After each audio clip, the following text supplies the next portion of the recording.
Welcome to the 4 Bars Podcast. I'm Ken Leith. And I'm Patti Leith. We're your hosts for some compelling dialogue, encouraging our listeners to strengthen their connections And build strong communities, lifting each other up and connecting in ways that matter. We named the podcast 4 Bars as a reference to how hard we work to find a 4 Bars connection on our devices. And we wondered what could happen with relationships if we worked as hard at connecting. Let's find out. Welcome to 4 Bars. This is our first episode, and we are just going to spend some time talking about what 4 Bars is and why we're here to share these experiences with you. And I'm your co-host, Ken Leith. And I'm Patti Leith. We're going to be mostly hosting the future episodes and having conversations with our speakers. But today, we wanted to just keep it the two of us to explain to you why we're doing this in the first place. So I think, to me, this is the culmination of the things that I'm really passionate about, and that is about equipping people and exploring ways to build strong connections that lift up our circles.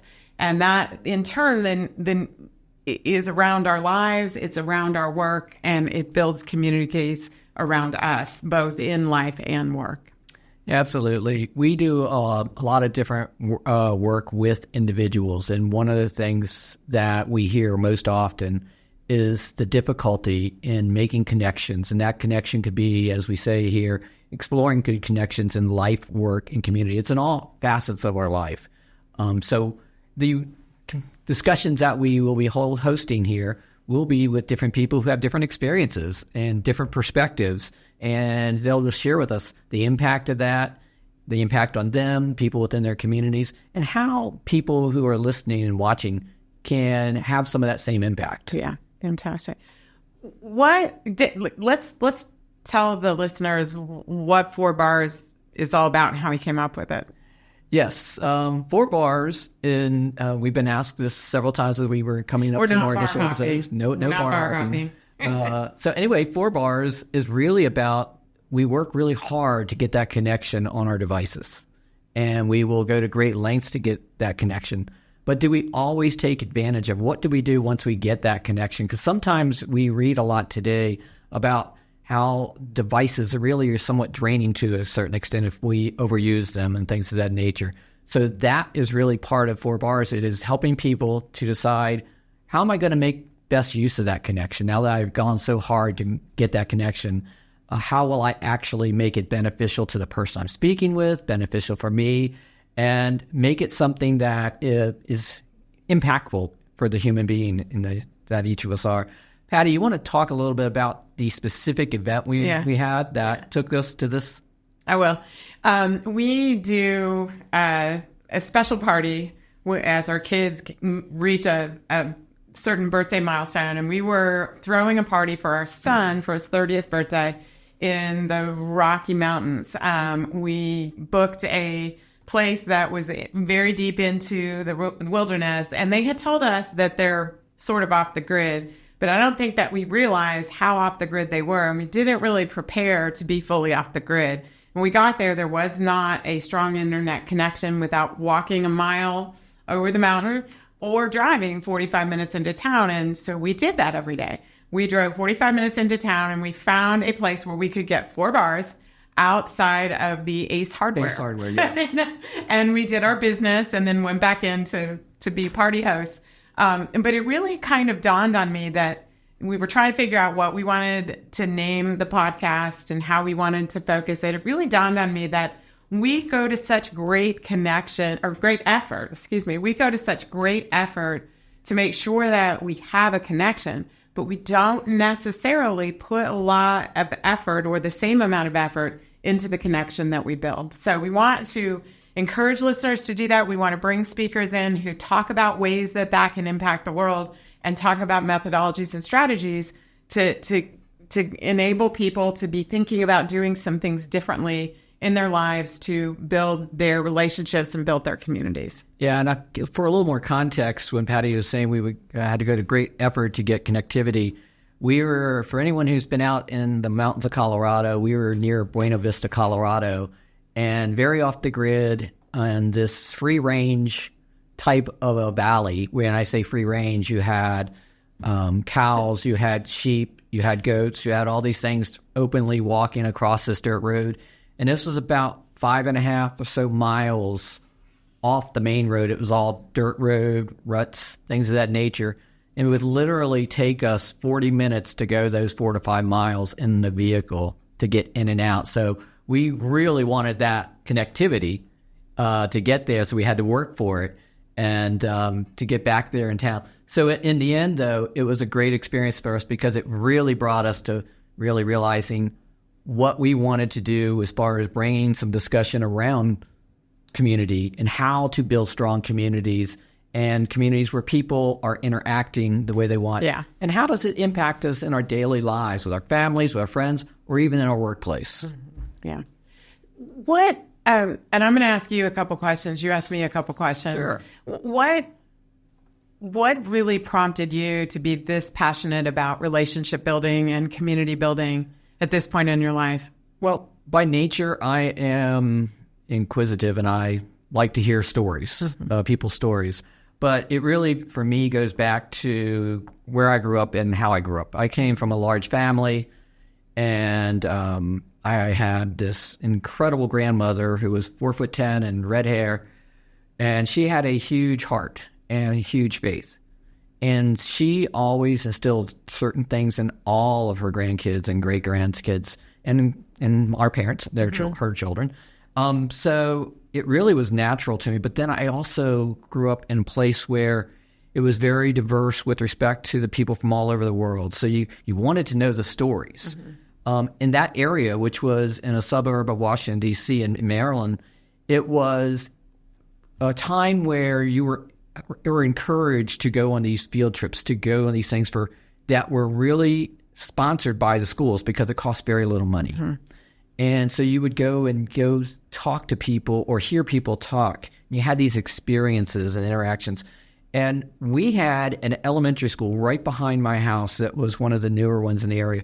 But they built a gym on it that was way beyond anything that should have been there at the time. And people came from literally 50 miles away to come do things there. But if you lived there, they had activities every evening for the people of the community, not just the students, but families. Anyone who lived there could come and just do things. But that naturally led us to having conversations and hearing people's stories. So I kind of grew up that way through my family and through where I lived, in my environment. Yep. And so as now I'm an adult, and we do a lot of this for our living, you and I, and Patti and I obviously work together also.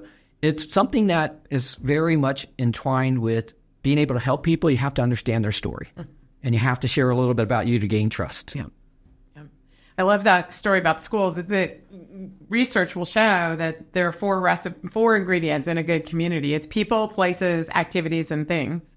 And I will say that for each individual who is a part of a community, it is the willingness to build a relationship and both share and ask about stories. And so, Ken and I are married. If you don't know us, you don't know that.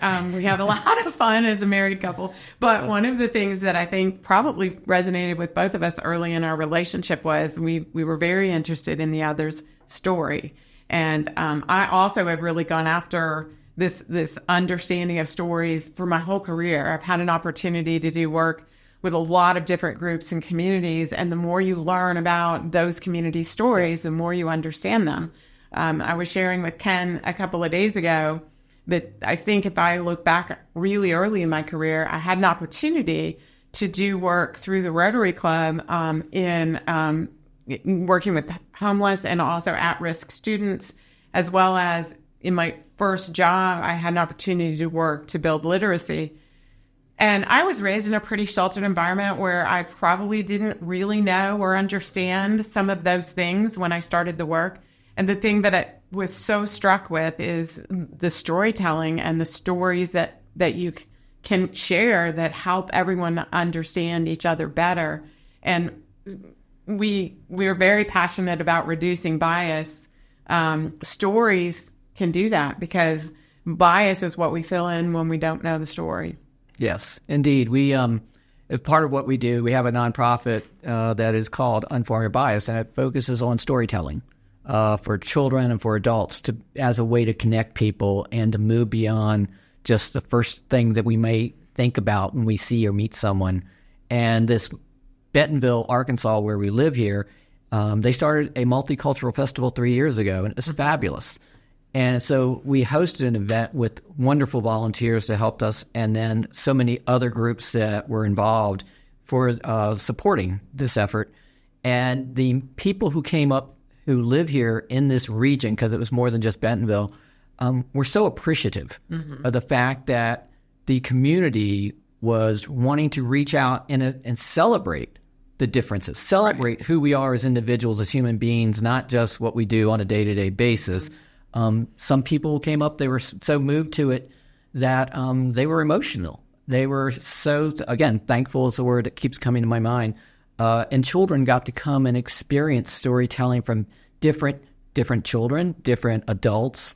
And it was just one of those special moments that you can help people connect at that time. Absolutely. What stories do you have to kind of how we connect and how it is beneficial to connect? Well, I think that as human beings, we are creatures that need connection. And some of us seek that out very much because we gather energy from it. Those are more externally focused or more extroverted people. And some of us don't seek it out as readily because we might be a little more shy or a little more internally focused. But we need it. And yes. I think that coming out of the pandemic, where we as human beings were forced to isolate with a very small group of people, and I love you and we had fun, but when you emerge from that, whatever skills you've built up, you need to rethink. And so I think that coming out of the pandemic, this connectivity is critical and important. There's a lot being written now about what they call the epidemic of loneliness, and it really, I believe it's because we got used to not doing it and the importance of doing it. And I've seen so many people in my efforts to do this that are just so grateful to have the connection. And I think that when I think about the importance of it and why it's especially important now, that's what I think about. No, very, very true. I think that as we look to the future, going back to the epidemic of loneliness, there are studies out there from the CDC, from Harvard Medical, and other different around the globe agencies and facilities. And the one thing is that you said it is partly because of the pandemic, partly because of the devices that were really intended to connect us sometimes really pull us away. And we then interact with people in the same way of just one kind of bit of information at a time. So we want to expand upon that and let people come together and tell their stories. As we go through our podcast and we go from episode to episode, we want to introduce you to different people from different walks of life, different places in the world who have these different experiences that they can share that can help all of us to learn a little bit more about how we can connect, why it's important that we connect, and what happens when there's not a good connection. Yeah. What would you say you want the impact of this to be? An awareness of the value of it. And I say the value of it, the value for you as a human being, for those who care about, and then for someone you just meet. It is so, think about the last time someone came up or you met them just somewhere. Maybe you were out at dinner or something and you met someone for the first time and you have a conversation. Patti and I, we are wired so that if we go out, we tend to meet people everywhere we go. And next thing you know, it's a 20, 30, 60-minute conversation. We walk away knowing a whole lot more about, because neither of us want to have a superficial, oh, where are you from kind of conversation, what do you do conversation, because that's what most of us we get most time is, where are you from, what do you do? But when you go deeper and people are appreciative, that's one thing I notice when we have those conversations. How about you? Because that for me is a big talk point. Absolutely. Yeah. And there's so much I want for this podcast. I want speakers to share their stories about building relationships and building communities and the power of that and the strategies and methodologies to do it. But I also want people to listen and hear just a little snippet of a skill they can try to change to become more connective with their circles, or to become more of a leader in the community building with the people around them. So really want it to also be compelling and inspirational for the listeners, whether it's to do something that is, hey, I'm going to ask somebody to coffee, or I'm going to see about leading an effort within this community to build more connectivity. There's a lot of different ways that I think this can inspire and motivate people. And so if you are interested in that, feel like that's something that you and your circles can get better at, I know I can get better at doing it. We want you to keep watching. If you think that you have some great stories to share as a speaker, please contact us through our website. You can go into our website and you'll have the ability to do that, because we'd love to hear from you. I'm also really interested in the kinds of things you'd like to see us focus on. Absolutely, because this is really to be able to connect with everyone who may be watching these podcasts. I'll say in the future right now, because I'm not sure that we have more than a couple watching today's initial podcast, not. that we're doing a build. But thanks to all of you who know us. Exactly. There's 10 of you out there. The other thing is that we really bring into our for-profit work that we do every day, which is working with companies, is there's a lot of important things that people do, and it's sometimes stressful. But we tell people in our work on a daily basis, you have to take a moment to relax. You have to take a moment to laugh. Laughter is a component that disarms people. It is a connecting component. And as we bring these stories to life through others and for feedback that we get, we're going to have some laughs. And we hope that anyone who's watching is laughing along with us, because that is part of it. It releases the emotions sometimes that get tied up into us that become what I would say barriers, potential barriers, why we don't connect. And you have to connect to be able to feel good about ourselves as human beings. Yeah, laughter is good for the soul. So we'll want to do a lot of that here. So absolutely, we have a lot to laugh about. There's something we've been laughing about a lot lately. We were impacted by the region's storms just before Memorial Day in May, and we have a lot of damage to the house. And I shouldn't laugh when I say that, but the squirrels have found their way into the rafters. And one of them actually sleeps on the rafter above my makeup mirror, where they have removed the wall and they're currently have plastic.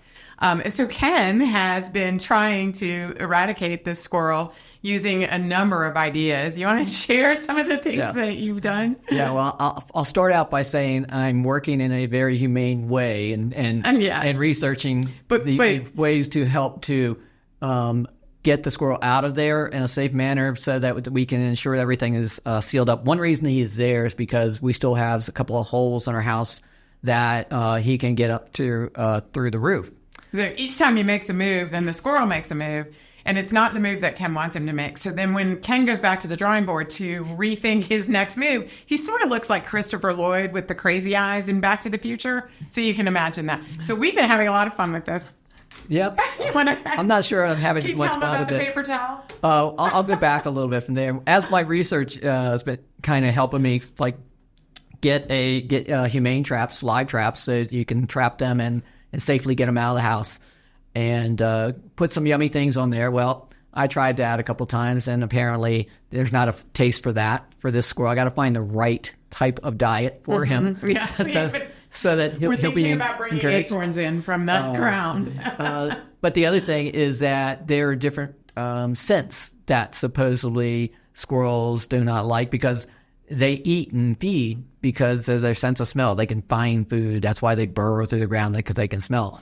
So one of the things that they said is peppermint essential oil. Make a spray. So I got to get some fresh, I don't know why I said fresh, essential oil, and mix that up with some water, as they said to do, and put it into a spray bottle, and spent about 20 minutes up in our attic on a nice warm day. spraying all the beams of wood, different areas where he had been sitting, which is including in the plastic above your area in the master bathroom. So we, after doing due diligence, one of the things they said was you have cotton balls or something like that, spray it on there and it'll really permeate. So I did that, but I didn't have cotton balls. So I used a paper towel and I hung it over a rafter probably 10 feet from where this plastic is and the squirrel is. So I go in the next morning and I look up at that hole as I am likely to do every day, just making sure that nothing else has happened there. Mainly making sure he hasn't come into the house. Come out looking for it. And so what happened was I noticed something there wasn't there the day before.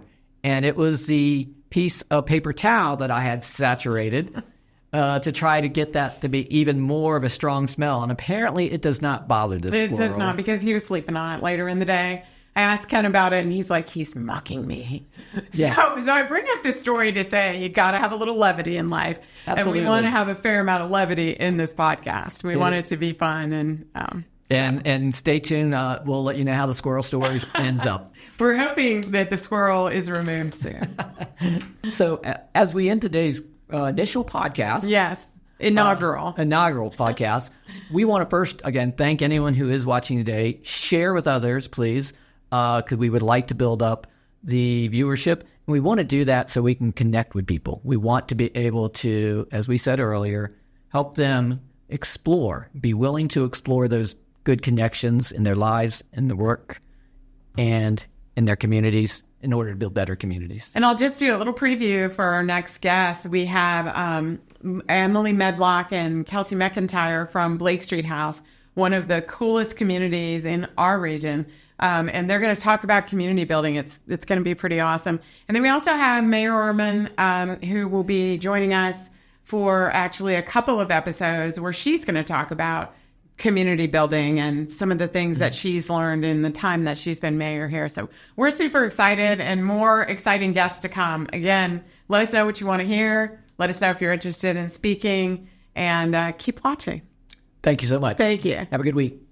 The 4 Bars podcast has been brought to you by Edges Inc., a growth advisory firm based in Bentonville, Arkansas. I founded the company in 2001. Edges promotes growth of people, companies, and ideas. Our team collaboration tool, called Interface Methods, is a basis for teams to work together more collaboratively, understand each other, and accept differences and address challenges together. We also started a nonprofit called Unform Your Bias. We teach kids and their adult influencers how to utilize storytelling as a means to reduce bias in the world. We hope you'll check us out, subscribe to our podcast, and look at our websites.